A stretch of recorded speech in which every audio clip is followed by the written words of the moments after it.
Painting number 198, Diversity.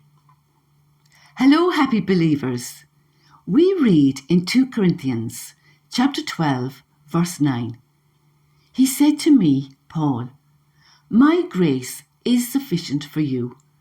My power is perfected in weakness.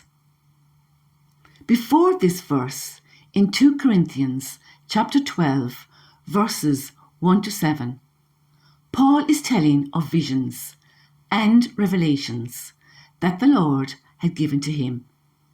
He had no words to express them, and he found them inexpressible.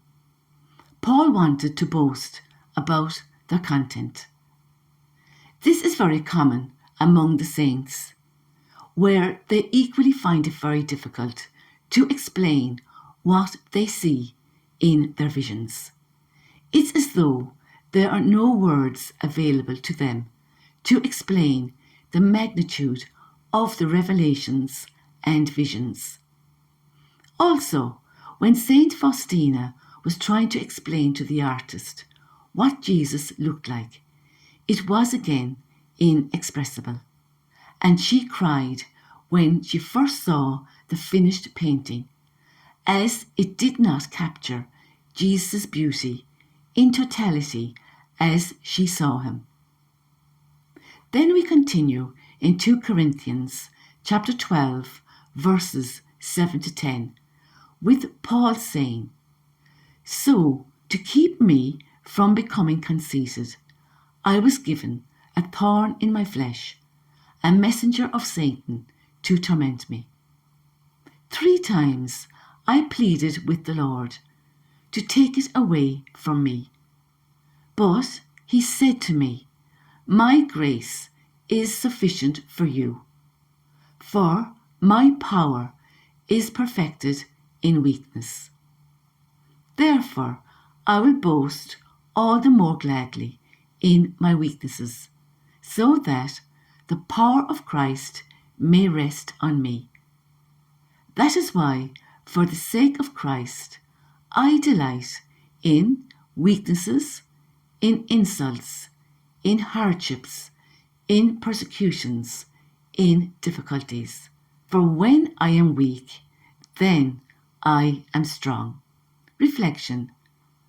Paul had a lot to boast about and could have felt superior if he chose to.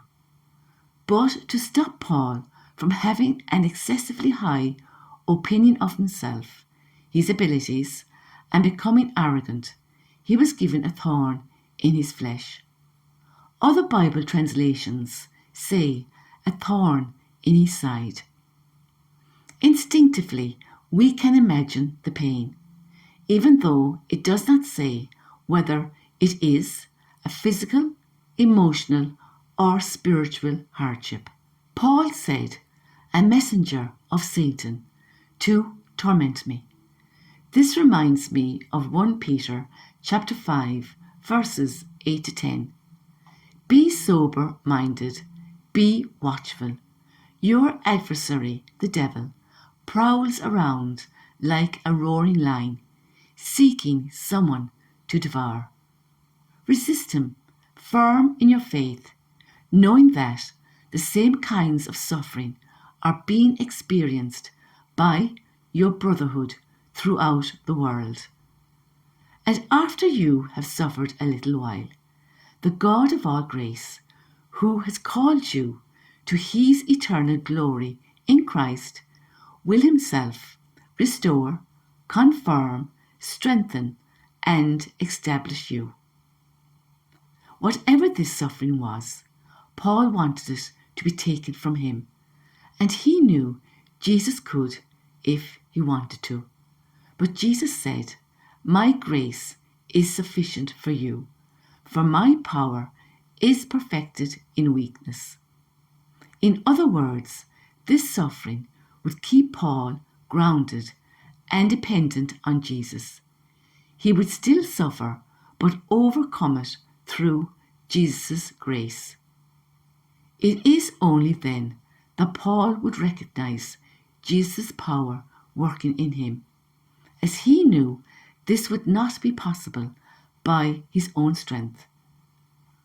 Then Paul only wanted to boast about his weaknesses, as he knew Jesus' power was working in him and through him. Then Paul, in his weakness, became strong. Jesus' grace made him strong. So, when Jesus' grace is working in us, nothing is too difficult. Paul is weak. It is Jesus' grace working in him that makes him strong. What a paradox. Paul says, "Therefore I will boast all the more gladly in my weaknesses, so that the power of Christ may rest on me. That is why, for the sake of Christ, I delight in weaknesses, in insults, in hardships, in persecutions, in difficulties. For when I am weak, then I am strong." Isaiah chapter 40, verses 28 to 31. Have you not known? Have you not heard? The Lord is the everlasting God, the creator of the ends of the earth. He does not faint or grow weary. His understanding is unsearchable.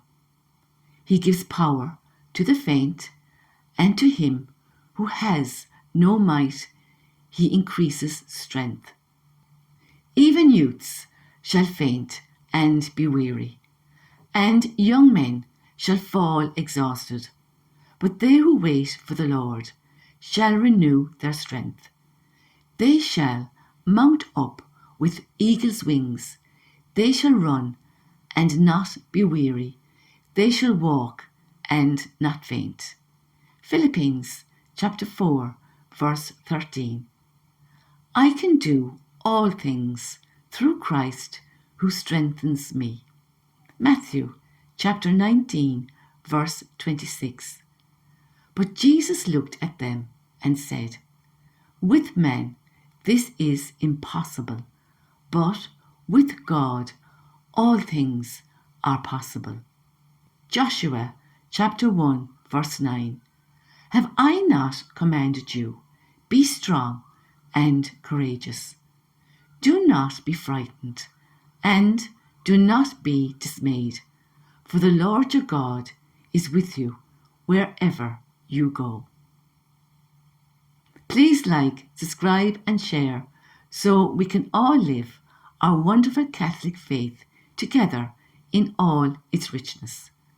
Next painting, very, very soon. Watch the space.